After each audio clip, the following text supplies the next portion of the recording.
My name is Alcione Tavares.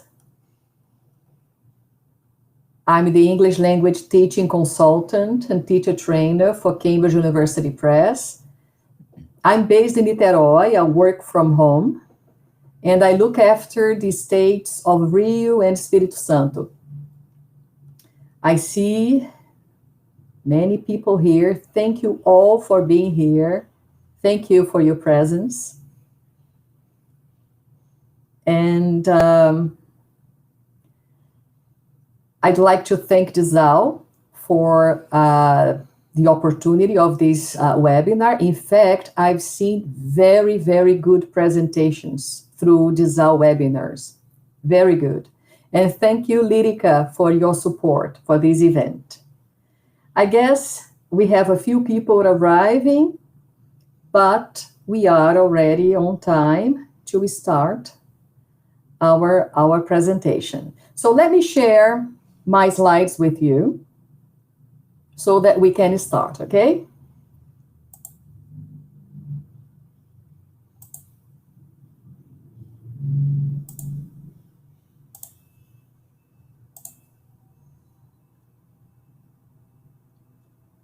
When I start sharing my slides, I won't be able to read your messages, but I'll do that at the end, okay?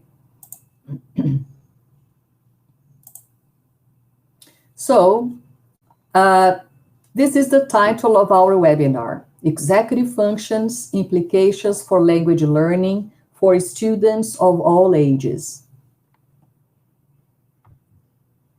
I'd like to start by telling you the aims of this webinar. We're going to say what executive functions are. Next, we intend to talk about the implications of language learning in executive functions. Then give you examples of activities for students of all ages. Here is one of the definitions of executive functions that I want to share with you.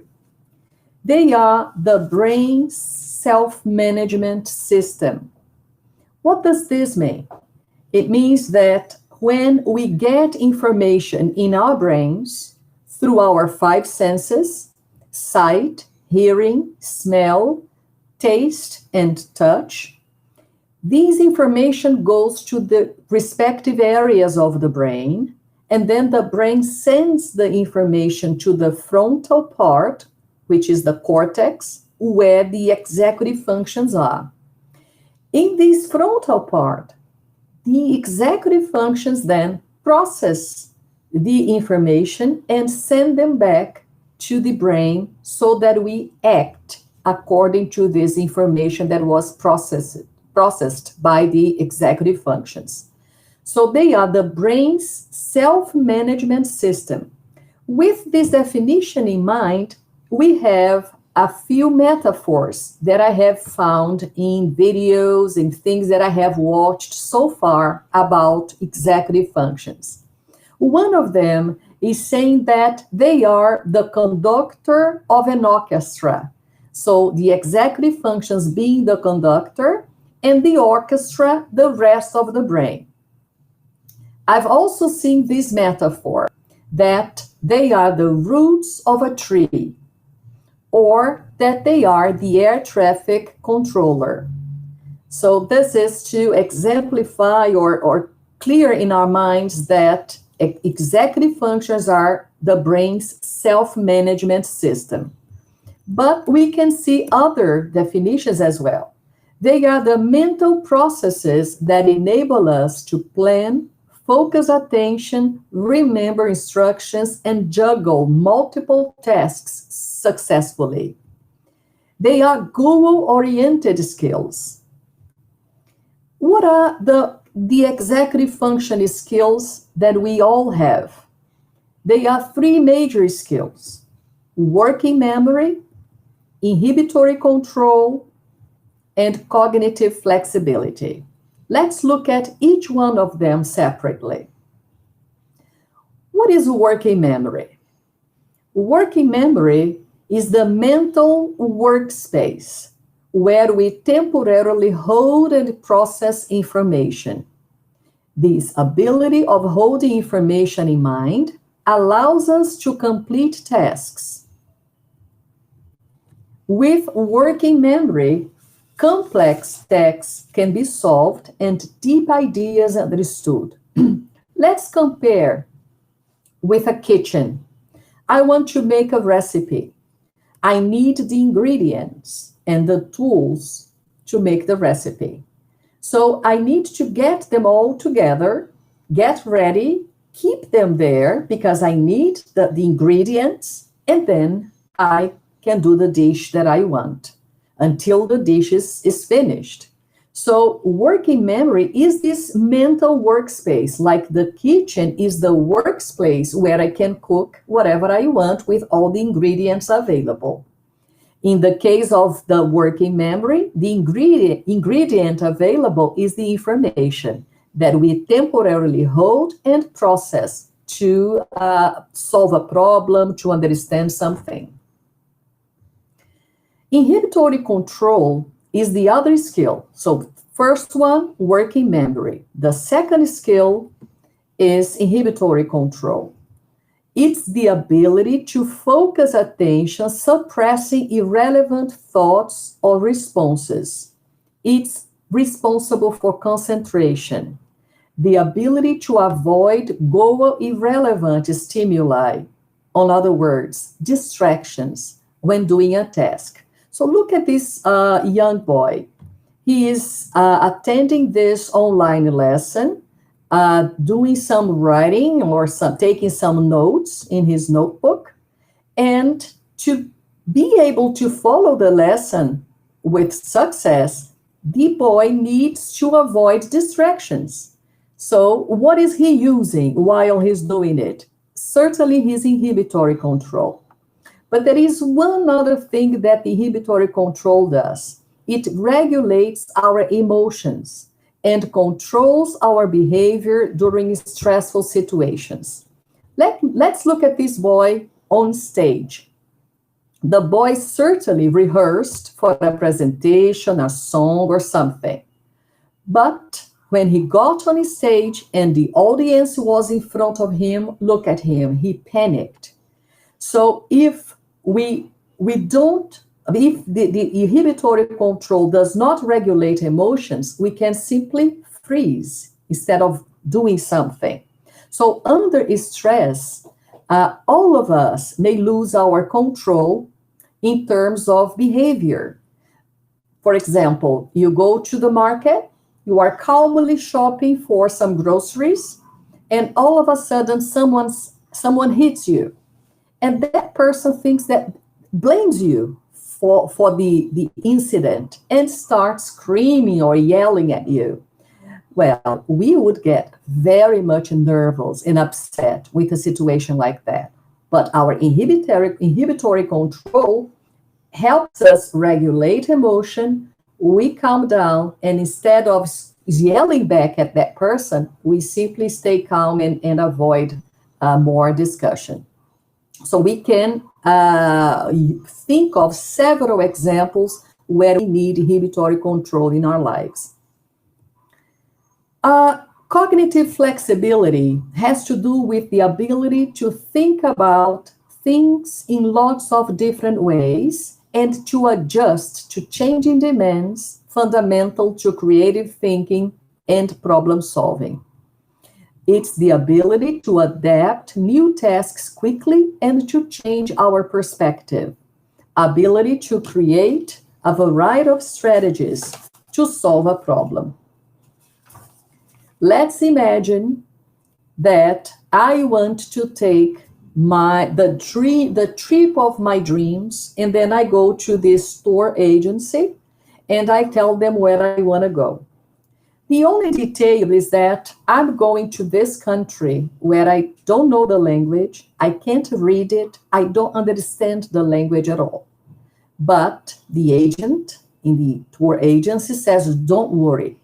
This tour guide will be there, picking you up at the airport, taking you to the hotel, and then will guide you to the city. Okay.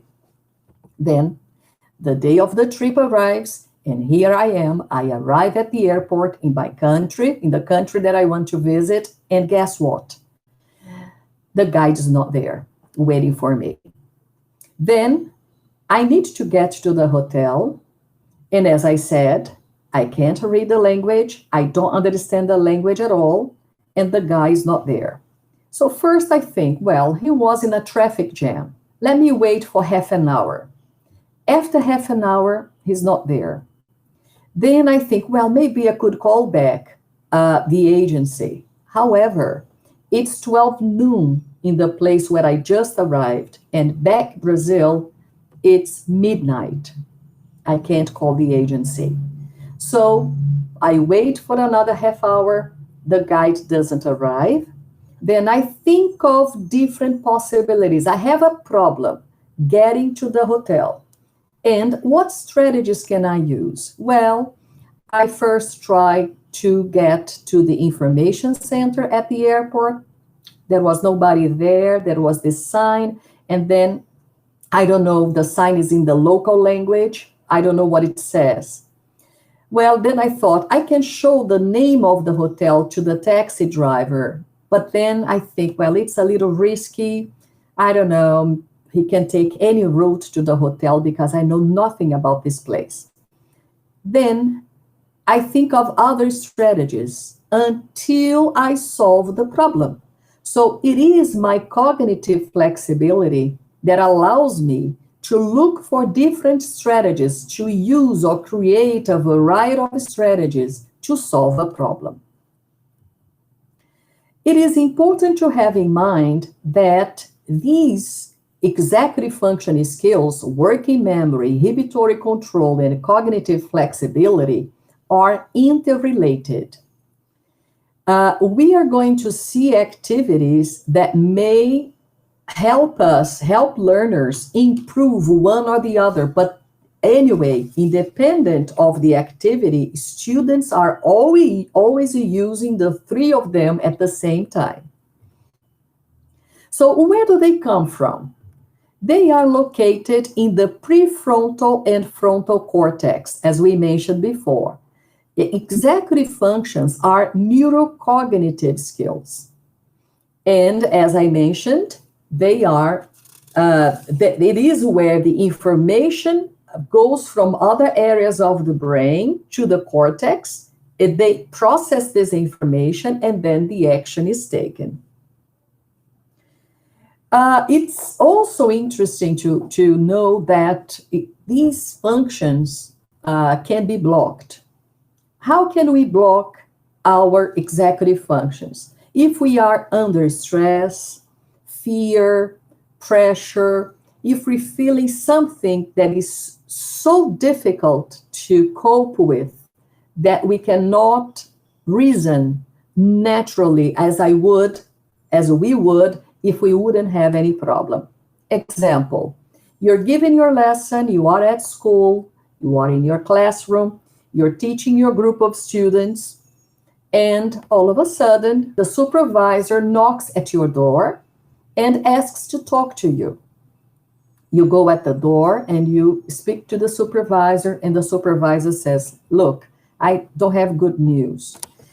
Your wife, your husband, your kid has been in this car accident. Then you panic. There is no way, if you get a message like that you go back to the class and continue your lesson normally. Why not? Because you have been taken by a strong emotion, so strong that it's not possible to continue the activity you were doing before. So that happens with our students as well. If they are facing a difficult problem, they may have difficulty in concentrating, in trying to study for a test or do an activity, do homework, simply because they are facing something difficult that we may not be aware of. It's also important to have in mind that executive functions are developed over time. and their development is influenced both by genetics on one hand and by environmental influences on the other. The front part of the brain is not fully mature until one's mid-20s. So if we look at the little girl, let's say she's 4 years old, and then she goes with her mom to the supermarket, and her mom says, look, this is a quick shop. We buy a few groceries for dinner, and then we're going home, okay? Okay. And then the child, the little girl, sees a toy that she wants very much. And she says, Mommy, can I have that toy? And Mommy says, no, dear, you have loads of toys at home. This is just a quick shopping. We're going back. And then the child insists, and starts crying and screaming. What happens with the child? The inhibitory control that controls emotions and behaviors is not fully developed. So the child behaves as a child. When you are a little older and the brain development improves, then you understand things a little better. Then this girl who is an 8-year-old girl, you tell the girl, look, time to go to bed. It's not time to look at your Facebook or your cell phone messages. I want you to go to bed. You have to get up early tomorrow morning. And you have repeated that to your little girl several times. And every night is the same thing. She doesn't like it very much. She complains, but she goes to bed. Her inhibitory control, her understanding of what you're saying is more mature than it was when she was 4. And that happens with teenagers until you reach your mid-20s. Before that, the front part of the brain, this area where the executive functions are not fully matured. Then what are the implications of executive functions for language learning? Well, executive functions are fundamental for language learning, but they are fundamental for any learning or any other thing that we do in life. However, language learning helps build executive function skills. That's what I'd like to exemplify. I'll give you example of activities, and you will probably look at the activities and say, well, I have already done that. So the purpose is not necessarily show you something brand new, that you finish this webinar and then you say, okay, I've learned all these activities that I want to put into practice immediately. The purpose of this, of showing you these activities is to look at them from a different perspective, taking executive control function skills into consideration and seeing the effect of those skills, the activities have in the development of those skills. So we're going to look at activities for different age range and having in mind that the skills are interrelated. The first activity I want to show you is for children aged 3 to 5. The activity is called Remember, Remember. You will need 2 picture cards or flashcards, and the objective is to recall vocabulary that you have already taught the kids. Then what do? You show them the cards and you ask them to remember the name of those animals, of course in English. And then they don't say anything, you just ask them to remember. Then you ask them to close their eyes and you cover the cards. When they open their eyes, they are supposed to say the name of the animals in the order that you gave them from left to right. Then they give you the name of 2 animals. You can add 1 more picture card. Ask them to close their eyes. open their eyes, say the name of the animals in the right order, and you can go on adding to maximum of 6 cards. And then, what is the purpose of asking young learners to close their eyes? As we have mentioned before, the younger you are, less you have developed your executive skills, including the inhibitory control skill. So when you ask them to close their eyes, you ask their inhibitory control to work less because they have less distraction from the environment as they close their eyes. And here's a suggestion. If you want to involve children in the activity and you find that they are having a little bit of resistance in closing their eyes, you can use a puppet. You demonstrate the activity with the puppet, and you can also use the puppet to give the instructions. What executive function skills do we help students practice with this activity? Working memory for sure, because they have to recall the name of the animals and use the name of the animals as you practice the activity, and their inhibitory control to avoid distraction while they're doing it. Here is another activity for students from 6 to 10, so primary school learners. The name of the activity is creating a project. So look at this young boy. We ask him to draw, label, and write about his dream house. When he finishes his drawing and he finishes writing, he gets his project, his poster, and shares it with his classmates. And he describes his dream house to his classmates. We have all 3 skills being practiced here. Working memory, because he will need specific vocabulary to describe the house. Some of it will be already in his short-term memory. Some words he may remember them, but he's not sure. Then he goes to his student's book to look them up and then bring them to the activity. But he needs the vocabulary in his short-term memory, in his mental workspace to accomplish the activity. Inhibitory control, because if you try to do an activity like that, especially when you're writing and not paying attention to what you're doing, you won't have a good result. So concentration focus is important for an activity like that. And cognitive flexibility, because the different types of activities inside the project already count as a variety of activities to accomplish a goal. Let's look at this lesson also for students from 6 to 10. It's a CLIL lesson. CLIL, some of you may know, and if you don't know, it stands for Content and Language Integrated Learning. Content is any subject area that the students is studying at the moment at school.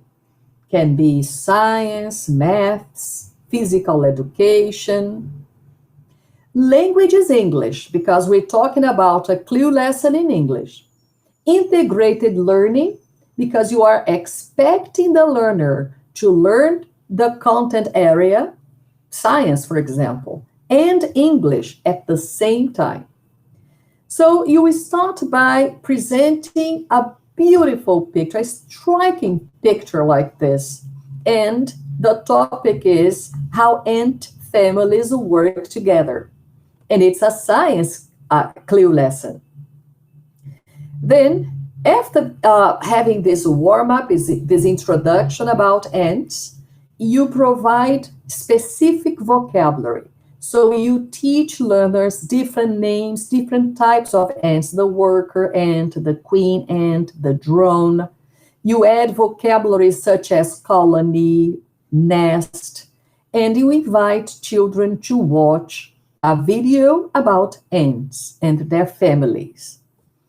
Then you ask them to read and listen to a text and answer 4 questions about the text. Finally, you ask students to think about what he or she likes about working in a group. This is quite interesting because the topic here is teamwork, is group work. And if they are used to doing group work, what do they like about it? So they stop and think about it. Finally, you end this CLIL lesson by giving learners a chance to make a project. It can be individual, in pairs, in groups. It's going to be up to the teacher. Find out about animal families in your country. Make a story poster and show how the animal family works together. So cannot be an ant. It would have to be another animal. And then the poster is to show how this animal family works together. By looking at the variety of activities, we can infer that all 3 skills, executive function skills, are developed, are improved in a lesson like this. Working memory, inhibitory control, and cognitive flexibility for sure.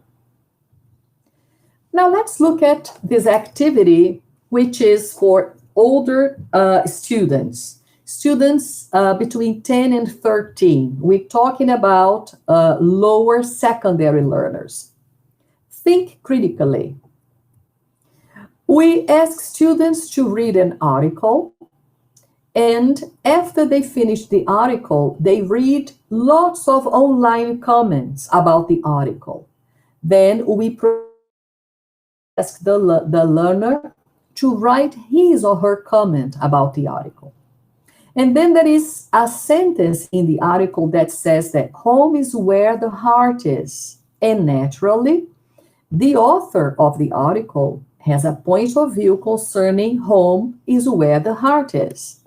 But the question is to ask students what his or her opinion is about the sentence taken from the article. Does he or she think that home is where the heart is? And working memory takes a very important place in this activity. And whenever you ask students to think critically, think creatively, you are dealing with high order skills. So you need cognitive flexibility to do them. With the same age group, from 10 to 13, we have this activity called processing new words in different ways. I'm sure you've done an activity like this several times. We give students, naturally we give them a text first. They read about a topic or they read a story. In this case, it's a story. Then we can give them a listening activity. And when they finish the listening activity, they are supposed to number the objects in the order that they appear in the story.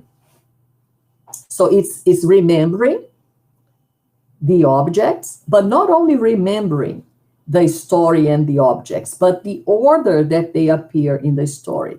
So working memory is fundamental. Inhibitory control, because if you're doing a listening activity like this and you don't pay attention, you don't focus, you won't do it correctly or successfully. And of course, cognitive flexibility, because students will use different strategies. Some students will probably have an image of the story, a whole picture of the story in their minds, and then with that picture, they figure out the order of the objects. Some other students are more linked to the verbal element, so they remember the words more than images, etc., etc. So they can use different strategies to have to do the activity. Here's an example of an exercise for teenagers in general, can be lower or upper secondary learners from 10 to 17. The name of the activity is called Our World Record in Speaking Is. We all know that there are moments in the class that we expect students to produce language, right? There are moments that they practice language, controlled practice. We involve them in activities that we are controlling what we want them to say. We elicit examples. We ask one student to ask another student something or answer a question or make a comment. We are in control. But there are moments that we let them work by themselves. We call this a productive skills practice, a speaking practice activity. Can be pair work, it can be group work, can be a class activity. And then our major concern when we ask students to do an activity by themselves is that they use English. Their tendency is to shift codes and then start using Portuguese. And a little bit of English, more Portuguese than anything else. So this is an activity to stimulate learners to keep to English and avoid Portuguese. We write this beautiful sign, Our World of Record in Speaking English Is. We put it on the wall, and then we get a post-it or another piece of paper that can be put on the board and taken out, and we'll challenge students. Look, let's see how long all of you can keep speaking English, avoiding Portuguese. And the moment one of you speak Portuguese, I will stop my stopwatch. So you take a stopwatch or the stopwatch of your cell phone, and then you say, on 3, 2, 1, go, they start the activity and you start the stopwatch.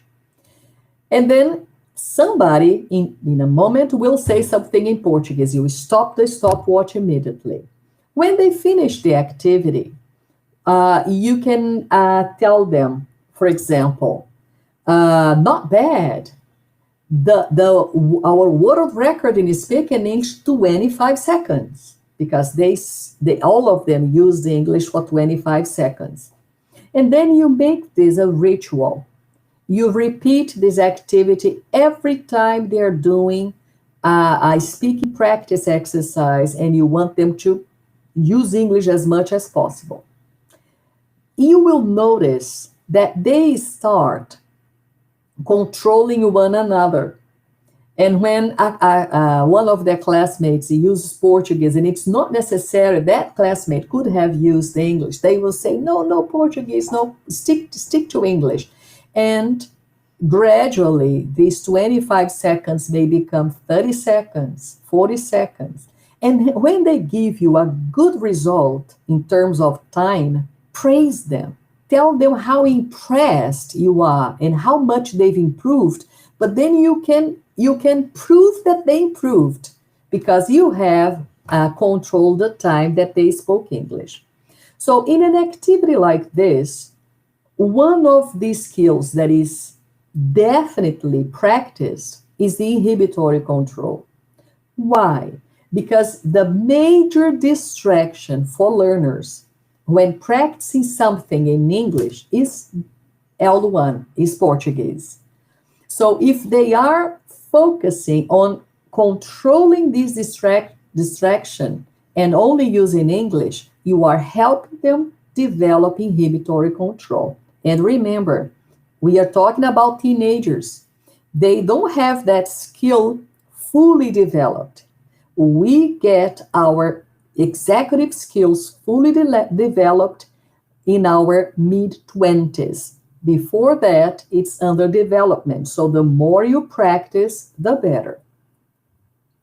Here is another activity that involves whole class motivational interventions. Can do classroom culture for the same age group from 10 to 17. You will need for this activity a box of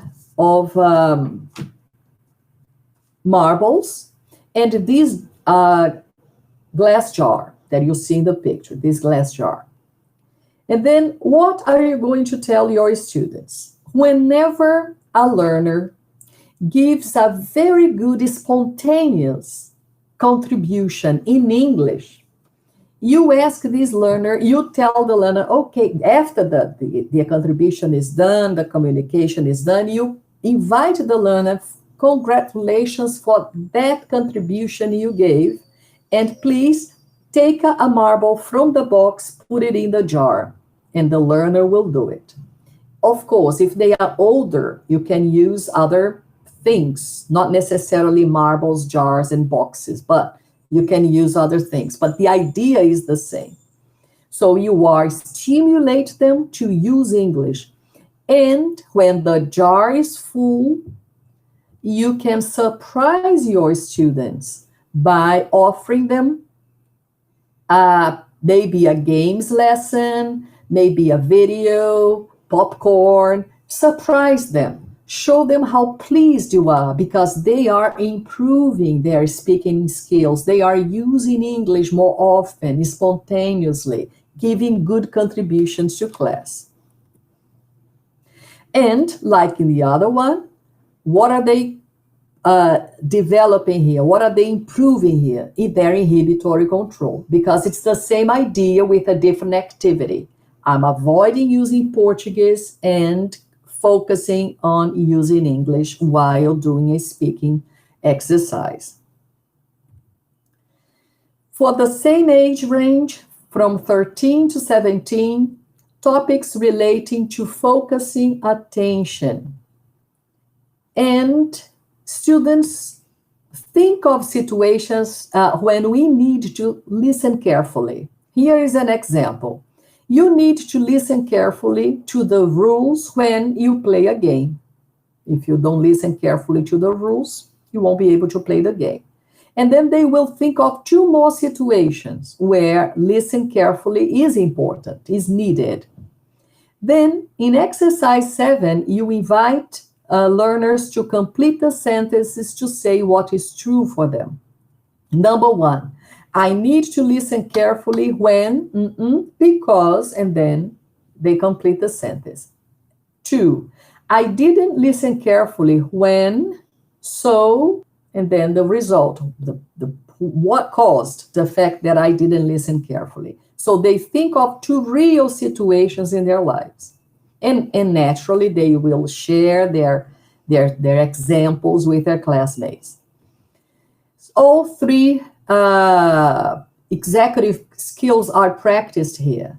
You need working memory, inhibitory control, because you're thinking about focusing attention and how important focusing attention is, and cognitive flexibility because of the variety of activities.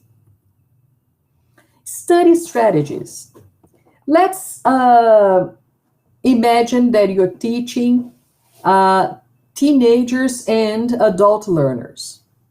And we all know that when we want to study, especially for a test, we do different things. These different things that we do while we're studying are called strategies. But many of us are not aware of what we do.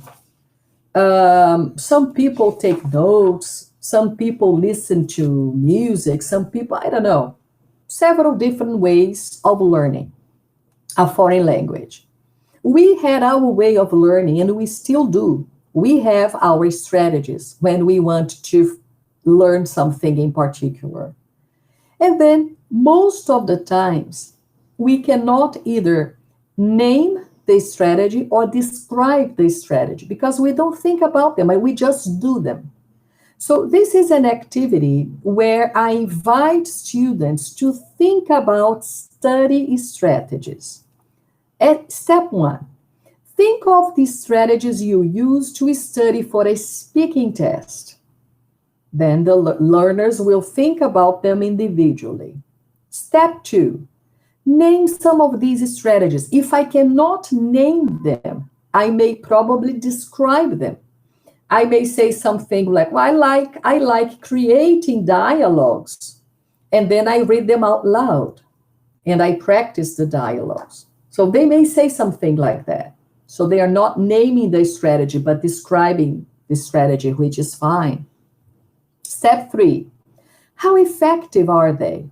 Do you feel you have improved your speaking skills? Why? Why not? Now, that's another point.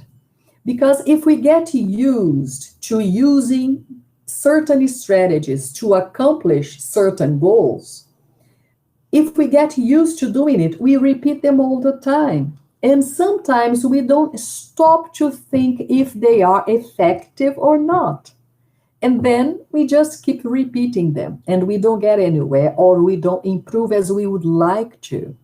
So we ask students to think, not only think of strategies, but if they are effective.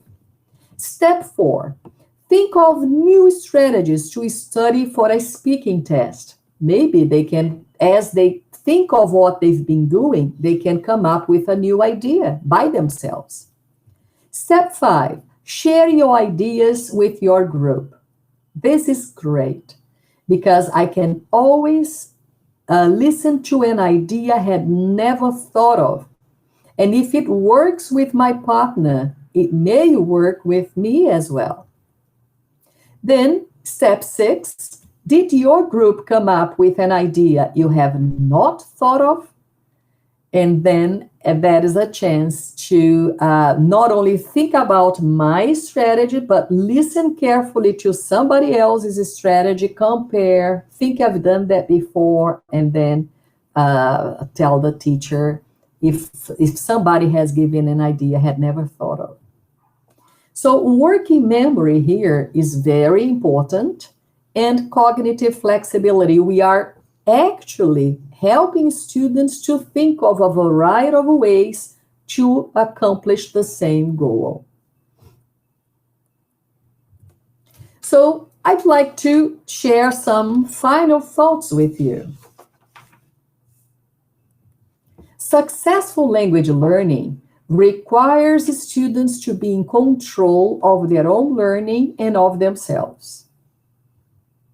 To do this, they need to set goals, organize learning over time, focus attention to be able to stay on task, adapt behavior in order to overcome challenges and reach goals. So that leads us to the interrelated executive function skills. And I hope this webinar has brought some new viewpoint in the way we normally look at at the activities that we use in our everyday English lessons. Let me share with you some references. Stephanie Carson is a psychologist. In this, the first one is a video. What I'd like to suggest you, if you want to, is just to print screen or take a picture of this screen if you are interested in it, because it's quite easy. If you if you search in Google or YouTube, you find all of them very easily. So the first 3 are videos and the last one is an article. So she's a psychologist. In this TED Talk called Executive Function Skills Are the Roots of Success, she presents them as in a very clear way, and uses the metaphor of a tree, where the executive functions are the roots of the tree, and the tree itself is the rest of the brain. It's a very good talk. Anne Ginnett is the director of Lone Star's New Occupational and Life Skills Associate degree for adults with cognitive disabilities. This is a very interesting talk about challenges that all of us may have in using our executive functions. Trish Newhall is an educator from Landmark School. She's giving a course. That's why you have part 1, part 2, part 3. It's a course about executive functions that she's giving to school teachers. And it's a very useful, these videos are very useful because she looks at executive functions from an educational perspective. And whatever she says that is okay for a math class, a history class, it is also fine and suitable for an English class. So it's very interesting. And finally, you have an article, Executive Function Implications for Education, by Philip Zelazzo, Clancy Blair, and Michael Willoughby. They wrote this article about executive function and its implications for education. They offer, what I liked about this article in special is that they offer a very useful glossary at the end of the article that helps us understand the concepts better. Quite interesting. So you can either search these videos and articles at Google or YouTube. And talking about a Cambridge University Press paper, ELT paper, I'd like to suggest Cognitive Control Functions in Language Learning. This paper, written by Herbert Purta, he chose to use cognitive control functions instead of executive functions. What happens with the word executive is that teachers tend to think that we're talking about functions for business English courses. And then to avoid this confusion, he chose to use cognitive control functions in language learning because cognitive control functions is a synonym to executive functions. And then you have the link. Well, having said that, I'd like to thank you all for your presence here and check and see if there is any question, anything that we can talk about in our, here in the chat box, okay?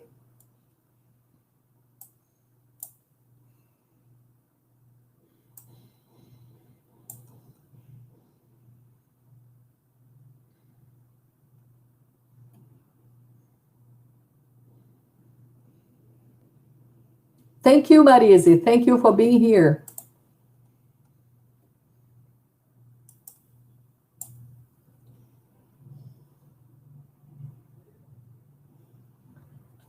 Okay, lots of thank you. I thank you all for your presence. Thank you very much. Thank you, Flavia. Okay.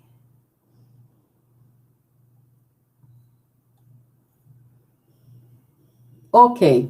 In adult learning, somebody, let me see, Martha is asking, which of the 3 functions we should focus in adult learning? All of them, all of them. Even if we have our skills fully developed, they need practice. Everything in life involves improvement, continuous improvement. So all of them are important, okay? Thank you, Angelina. Oh, thank you, Angelina. Thanks for coming. Can you show the final thoughts again, please? Yes, I can, certainly. Can I read them for you? I'll read them for you, okay? The final thoughts are successful language learning requires students to be in control of their own learning and of themselves. To do this, they need to set goals, to organize learning over time, to focus attention, to be able to stay on task, and to adapt behavior in order to overcome challenges and reach goals. Okay? This webinar, like all the other Disal webinars, is being recorded, and we can reach them, we can see it again if you want to in Disal's channel on YouTube, okay?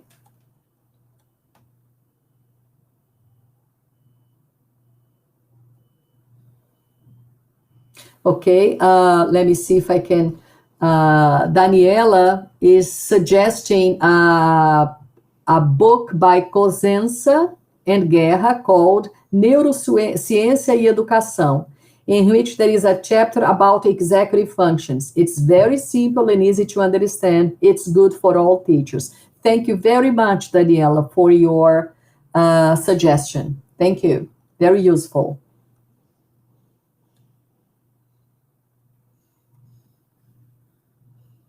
Okay, Luis Gustavo, you saying that you missed the beginning of the class, but I've just said that it's going to be recorded. You go. It takes about 1 or 2 weeks, maybe just 1 week, so that this webinar will be available in Disal's channel on YouTube.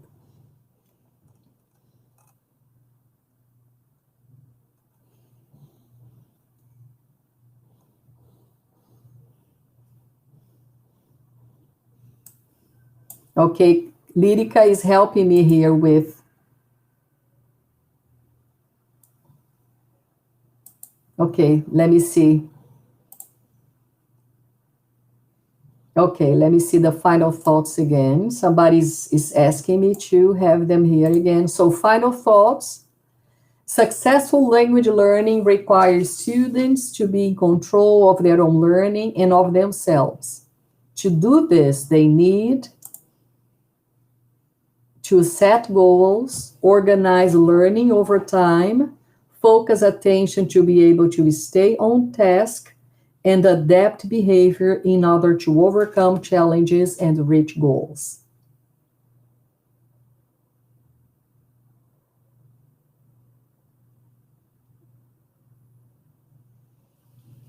Look, somebody's asking here, how to develop inhibitory control with high proficiency for oral activities. Inhibitory control, as we mentioned, involves concentration, focus, avoiding distractions. So if it is high proficiency, Mauro, if it is someone who is very fluent in English, and you would like this person to have a good control in oral activities, give him or her activities that will be demanding, in the sense that they need attention. If you're doing something that needs concentration, you are automatically helping learner improve the ability to focus attention and stay on task. Okay?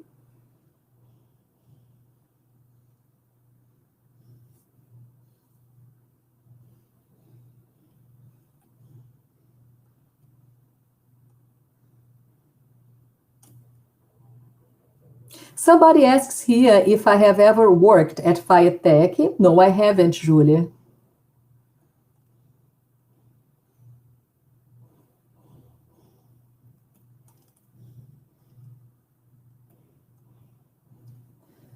Okay, I guess it's time to finish. And I want to, one more time,